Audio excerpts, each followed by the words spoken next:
Seguimos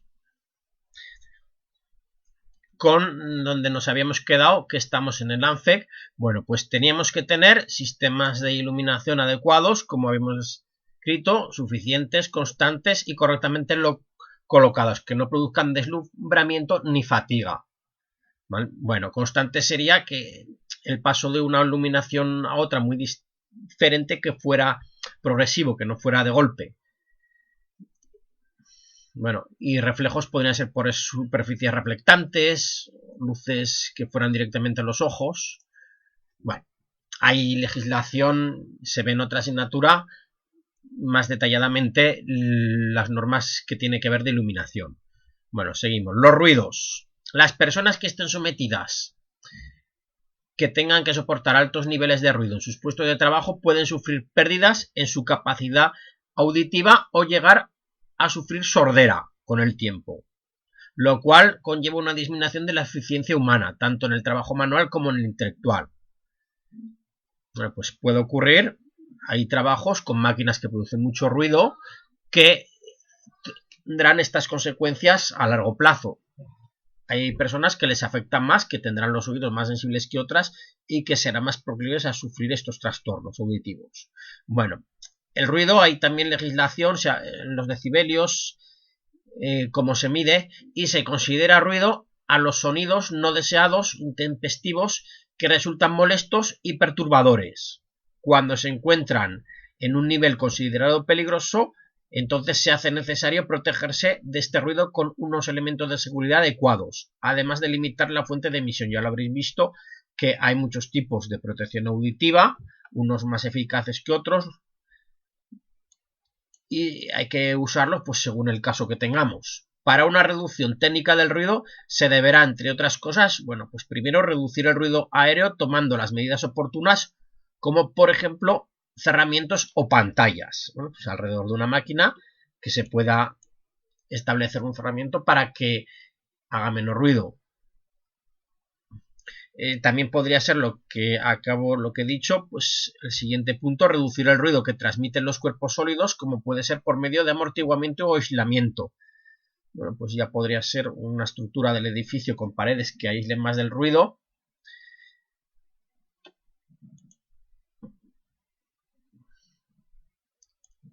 Para proteger a los trabajadores.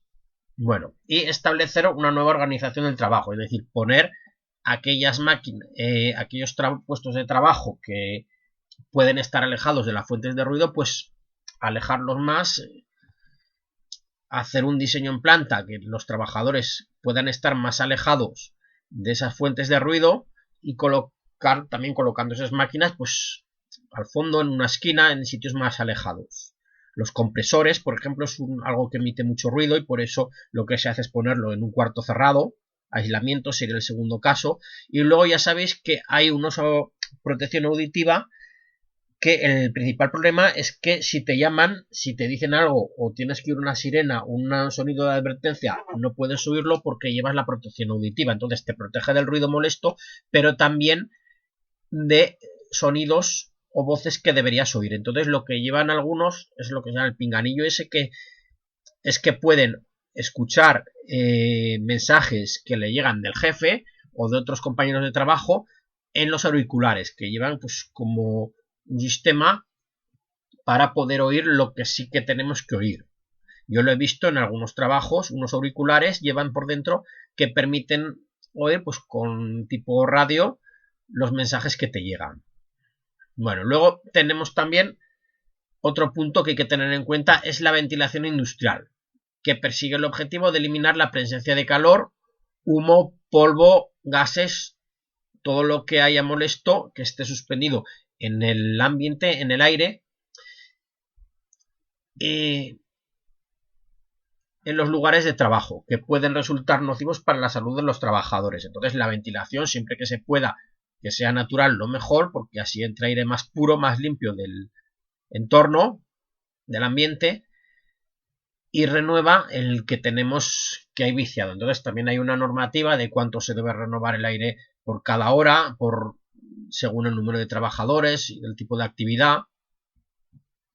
Entonces muchas de estas partículas no pueden evacuarse al exterior por resultar nocivas para el medio ambiente. Es otro problema que hay. Entonces, lo que se hace es purificar el aire, aquí lo llama reciclaje de estas partículas, recurriendo a la recuperación para volver a incorporarlas al proceso productivo, con equipos de captación y filtración adecuados, o si no son aptas para llevarlas al proceso productivo, eliminarlas o envasarlas para tratarlas como un desperdicio, como un desecho tóxico. Entonces ya veis que tenemos sistemas de, aquí lo llama equipos de captación y filtración, que es para purificar el aire, para volverlo más limpio. Estos sistemas de ventilación que podemos tener de ventilación industrial pueden ser ventilación natural o estática, que sería colocando extractores tipo estáticos en las cubiertas de las plantas industriales para poder aprovechar el aire exterior y ventilar el interior de las naves. Podría ser, pues, a veces simplemente con abrir las ventanas o ciertos ventanales ya es suficiente. Otras veces recurrimos a una ventilación forzada o dinámica, que sería colocando ventiladores que hagan de extractores en lugares que serían estratégicos para poder renovar el aire. Bueno, podría ser una de las dos o combinar los dos tipos de ventilación. Bueno, entonces seguimos.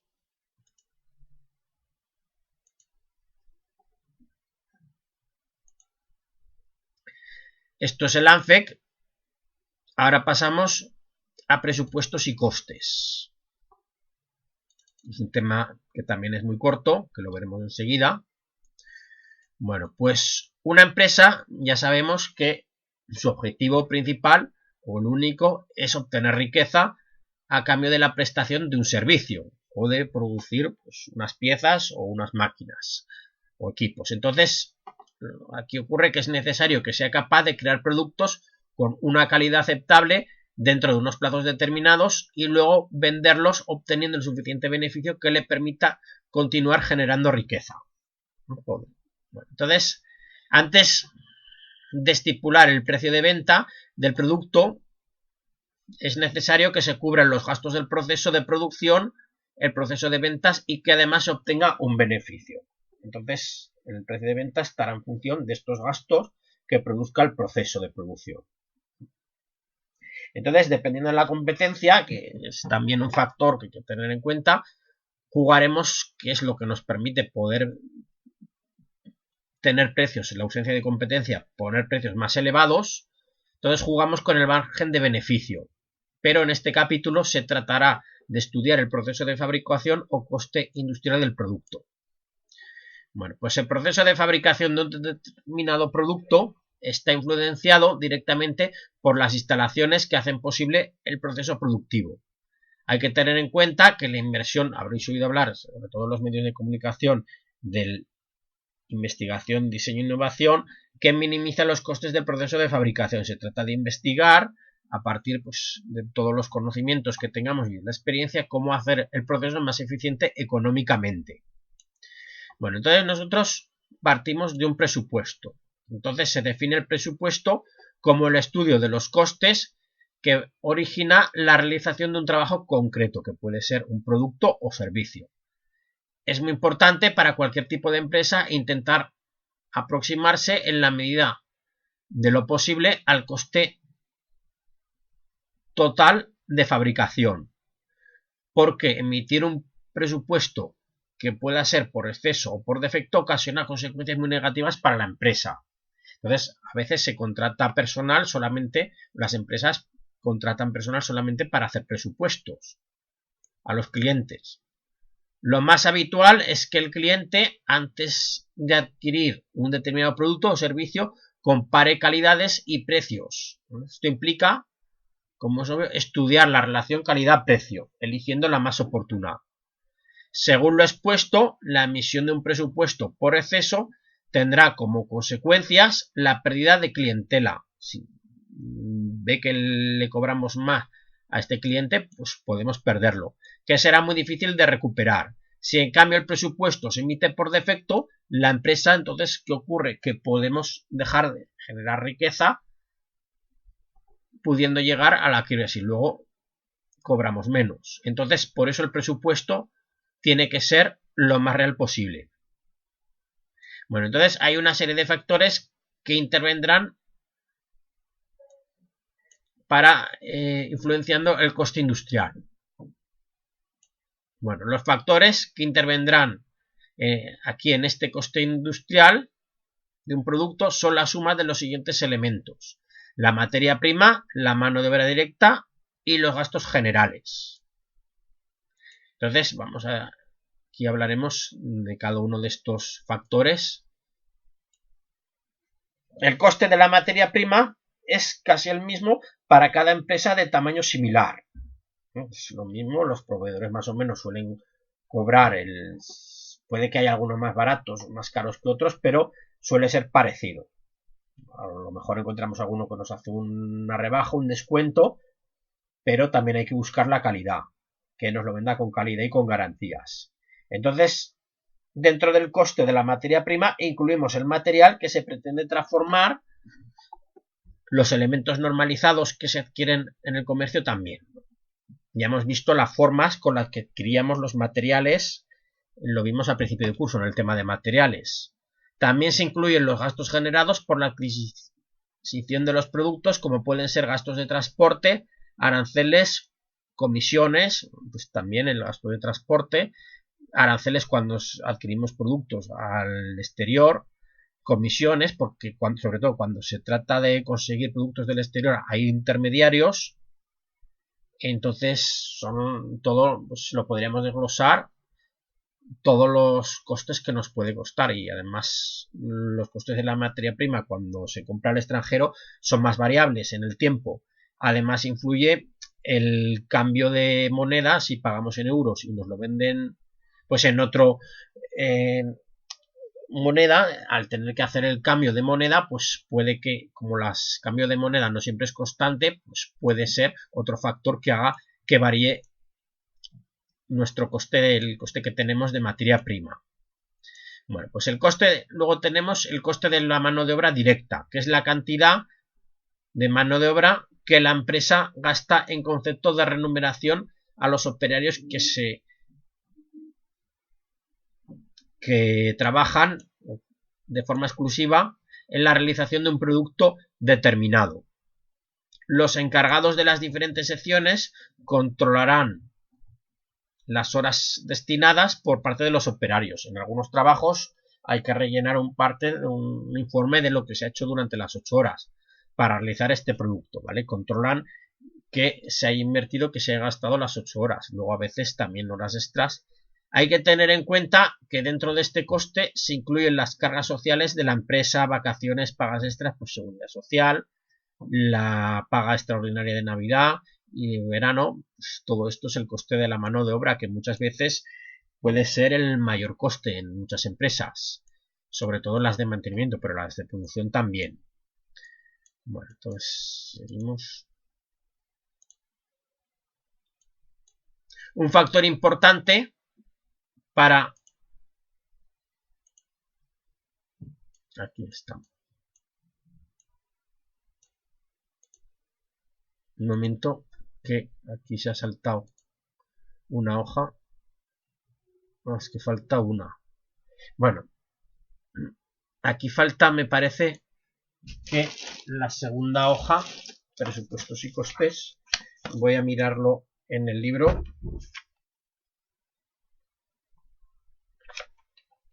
No, es que la segunda hoja es la que tenemos, la que tengo aquí como...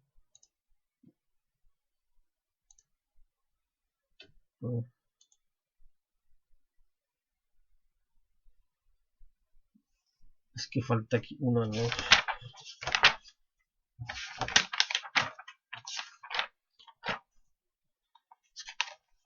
Falta una hoja. Bueno, pues la tenéis en el libro. La hoja que aquí falta.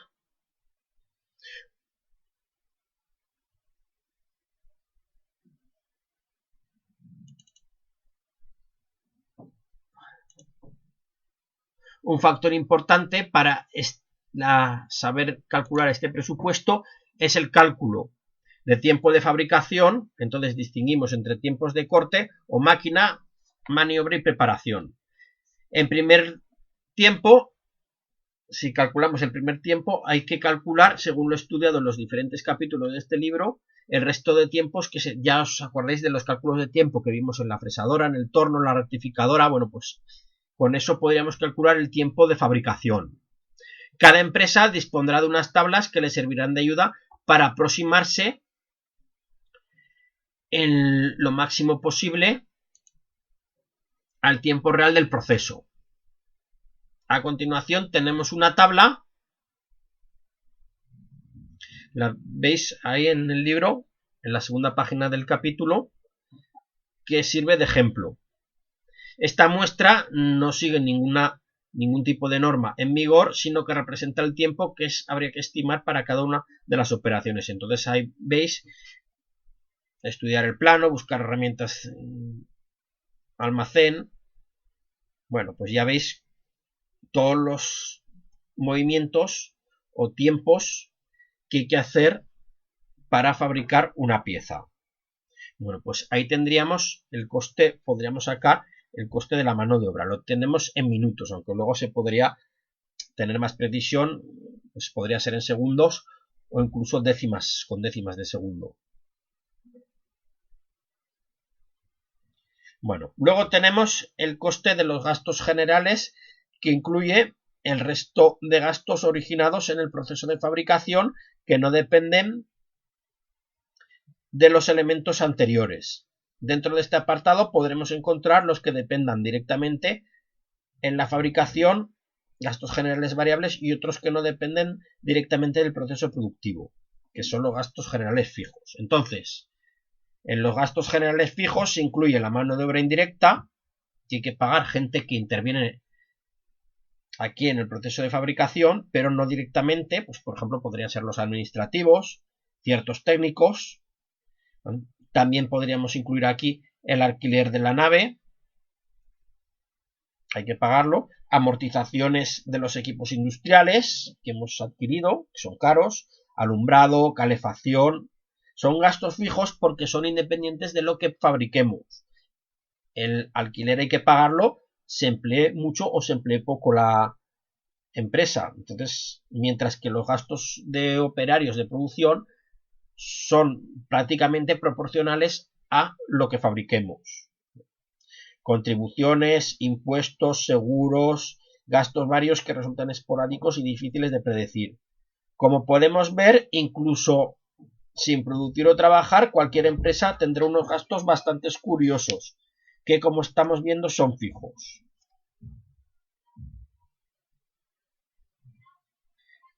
Bueno, entonces dentro de los gastos variables podemos incluir energía, cuanto más fabriquemos, más energía consumimos, herramientas que se desgastan también en función de lo que fabricamos, los lubricantes, cuanto más son proporcionales su gasto a lo que fabriquemos. Entonces ahí tendríamos los gastos variables. Bueno, pues ya hemos visto por encima los gastos que tendríamos. Bueno, luego vamos a ver, ahora ya tengo aquí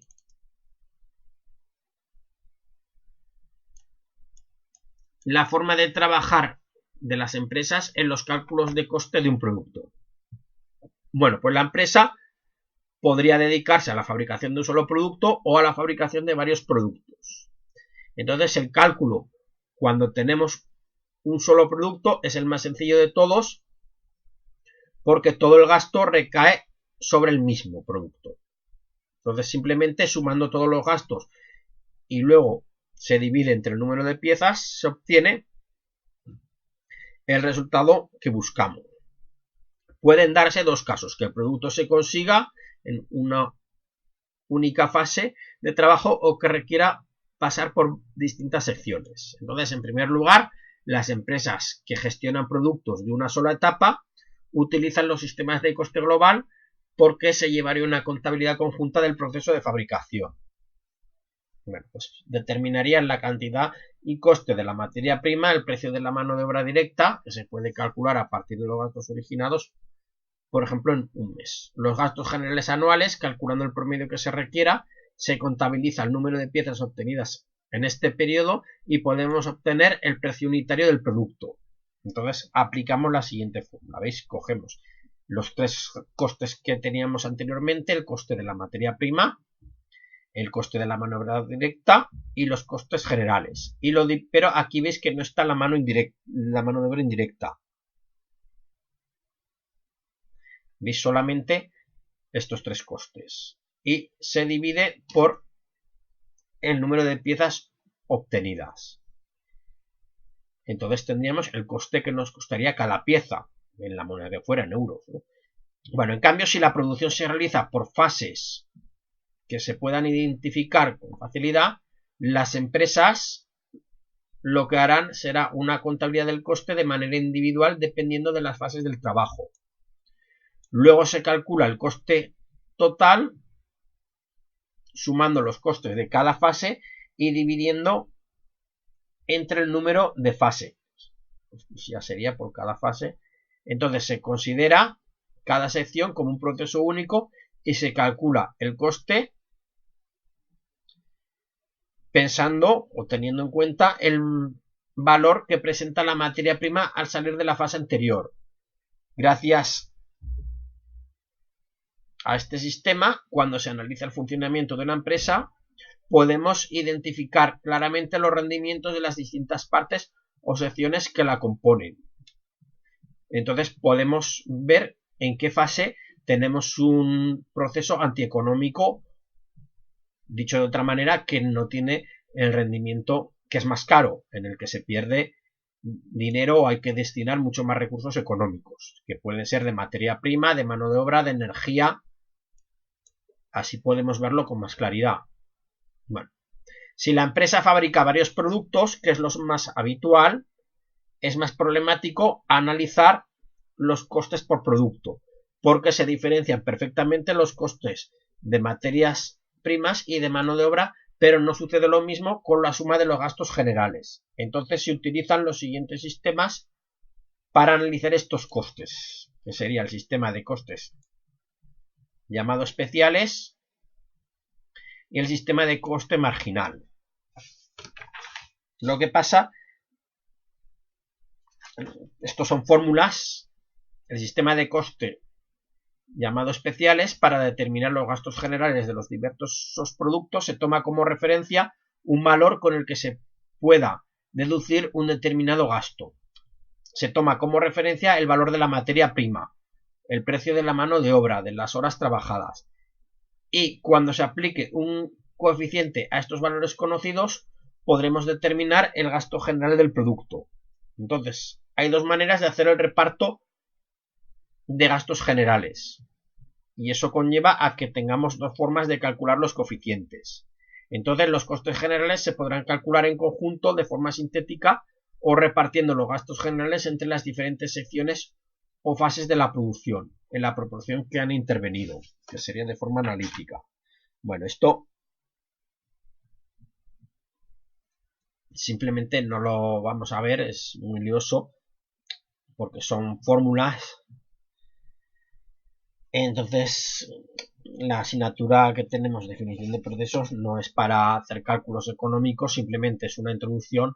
Entonces, con saber que tenemos estas fórmulas que tenemos aquí, ¿veis? Bueno, lo dejamos.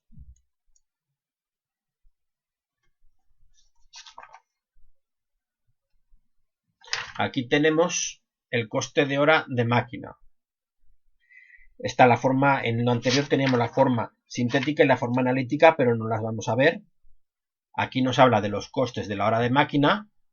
Bueno, pues el conocimiento del coste de la hora de máquina es muy útil cuando se realizan presupuestos. Además, es muy habitual hablar de este concepto. Para calcular este coste empleamos un sistema analítico descomponiendo los gastos generales y asignando a la máquina la parte que le corresponda. Entonces se calcula para un determinado periodo de tiempo. Entonces tendremos que dividirlo entre el número de horas para determinar el precio por cada hora. Bueno, pues aquí también tenemos muchas fórmulas que no vamos a ver.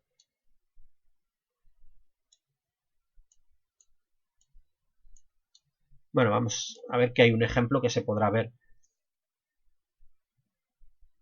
Aquí habla también del coste de la mano de obra directa, que no será exclusivamente lo que perciba el operario, sino que habrá que sumar otros gastos que hacen que sea más caro este concepto.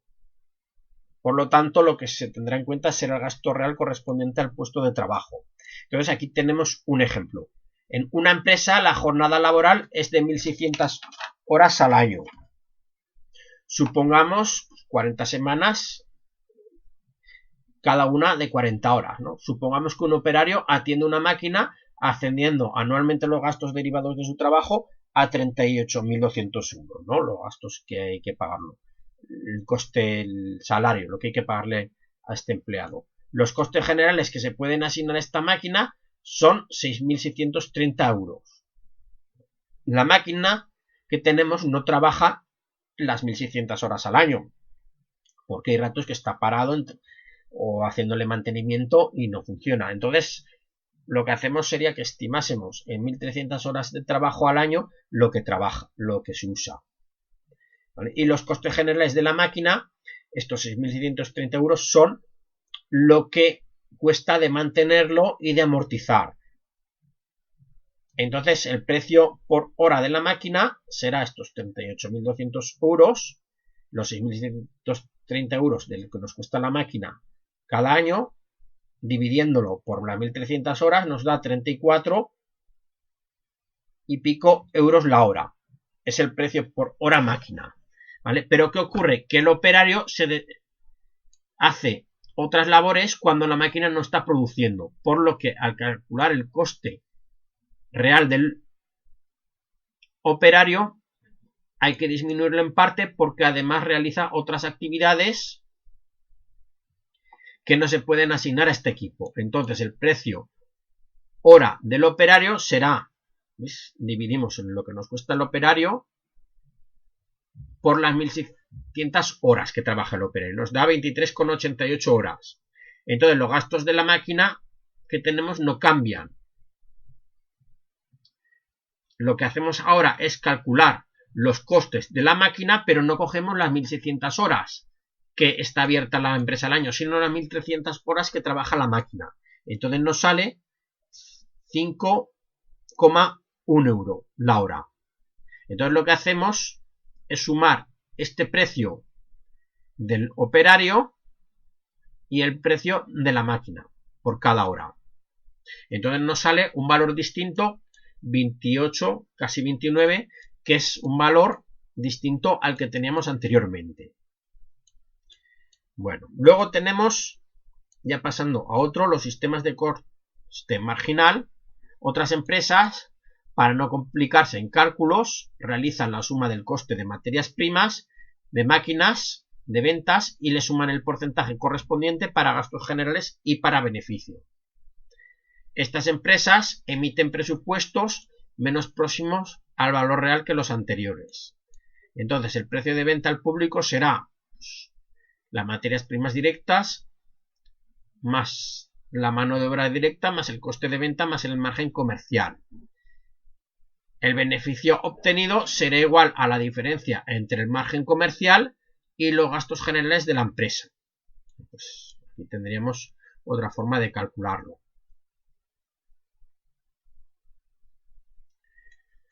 Bueno, y luego, ya por último, con esto acabamos, falta esto y otro punto más, el umbral de rentabilidad. Los beneficios son estimados por la empresa, como se explicó en este capítulo. Bueno, tendríamos que tener en cuenta la competencia y el mercado que inciden directamente en los beneficios máximos. Entonces la empresa debe tomar ciertas medidas para poder mejorar su umbral de rentabilidad. Evitar gastos inoportunos, tiempos muertos.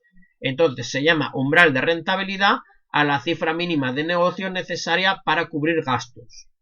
A partir de este valor, la empresa comienza a generar beneficios. Hay que tener en cuenta de que un aumento de la producción supone una disminución del precio unitario debido a que la parte general de los gastos generales no varía. Bueno, pues Aquí evitar gastos inoportunos a veces no se pueden controlar, surgen espontáneamente y es difícil. Los tiempos muertos, bueno, pues ya a veces, igual que las máquinas no se emplean todo el rato, ya sabéis que en todos los trabajos hay tiempos que no se fabrica, entonces por eso lleva un control la empresa de los trabajadores de en qué invierten su tiempo, haciéndole rellenar a veces unos papeles en los que expliquen en qué ha dedicado cada tiempo. Entonces, para llegar a este umbral de rentabilidad tenemos una cifra mínima de negocio que dice aquí es vender un mínimo de productos para compensar los gastos que hemos tenido. Entonces, si no llegamos a esta cifra mínima de ventas de productos, no cubrimos los gastos y entramos en pérdidas. Entonces, luego dice aquí que un aumento de la producción supone una disminución del precio unitario. Quiere decir porque los gastos generales no varían. Porque cuando fabricamos mucho, ¿qué ocurre? Que los gastos variables aumentan proporcionalmente a lo que fabricamos, a cuánto fabricamos, pero los gastos fijos no aumentan. Entonces, al tener más unidades que vendemos, ¿qué ocurre? Que el coste en cuanto a gastos fijos por cada unidad fabricada es menor. Por eso el coste, el precio unitario puede ser más bajo al fabricar más. Bueno, entonces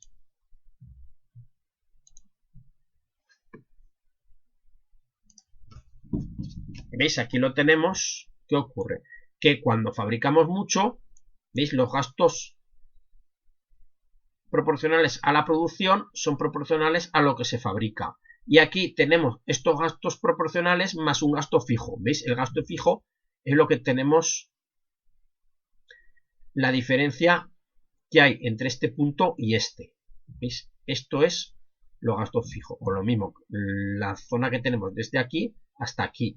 ¿Veis? Aquí tenemos los gastos variables o proporcionales más los gastos fijos. ¿Qué ocurre?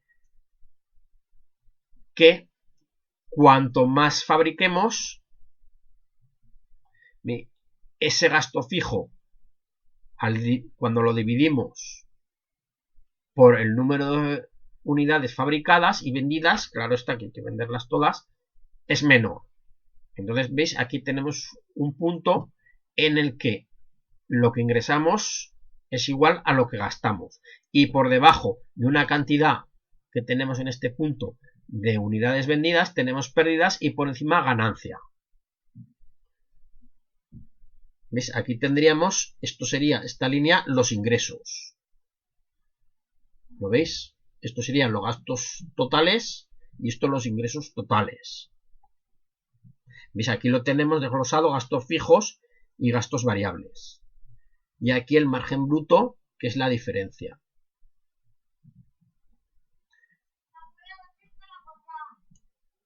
Bueno, luego, cuando trabajemos con presupuestos, hay que emitir un presupuesto. Entonces, el presupuesto lo podríamos dividir en tres apartados diferenciados: mediciones, precios unitarios y presupuesto.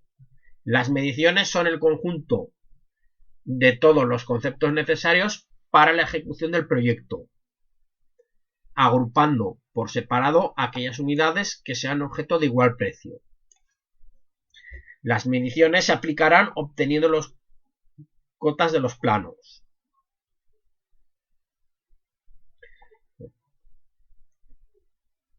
Y luego definimos como presupuesto la valoración económica de la obra. Hay que hacer un desglose de todas las operaciones previas a la hoja del presupuesto. Ya vimos en la hoja anterior, la que no tengo escaneada, cómo se desglosaba los tiempos de fabricación de una pieza.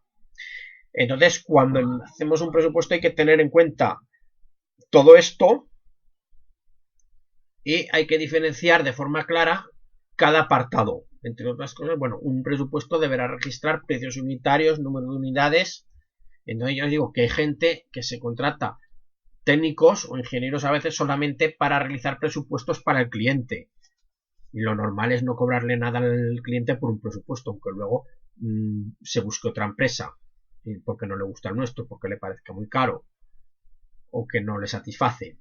Bueno, además, en el presupuesto deberá diferenciarse el resultado del presupuesto de ejecución del material y el de ejecución total, que será el primero más los gastos generales imprevistos y el beneficio industrial. Como cualquier otro registro en una empresa, deberá llevar de forma clara la firma del técnico autor del presupuesto junto a la fecha. Bueno, entonces no creo que os toque hacer presupuestos a vosotros, pero que sepáis que los tenéis ahí. Entonces aquí tenemos una hoja de presupuesto. ¿Veis? Bueno, aquí tendríamos, pero esta es muy sencilla, muy básica, el número de unidades, porque puede que fabriquemos productos de distinto tipo, no solo el mismo, cómo se denominaría el precio unitario que hemos calculado, el importe total en euros, ¿veis? ¿Cuánto costaría?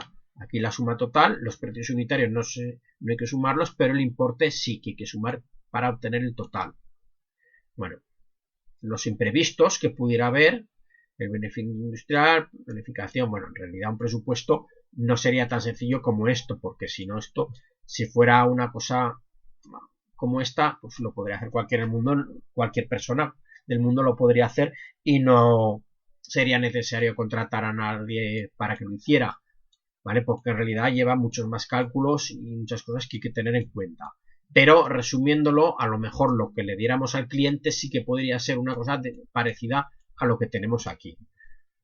Bueno, pues con esto ya acaba lo que tenemos en el libro, entonces ya seguiríamos con otros apuntes y con esto la clase de hoy ya la hemos acabado. Esta ha sido más corta que las anteriores, entonces bueno, ya me despido aquí, hasta la siguiente.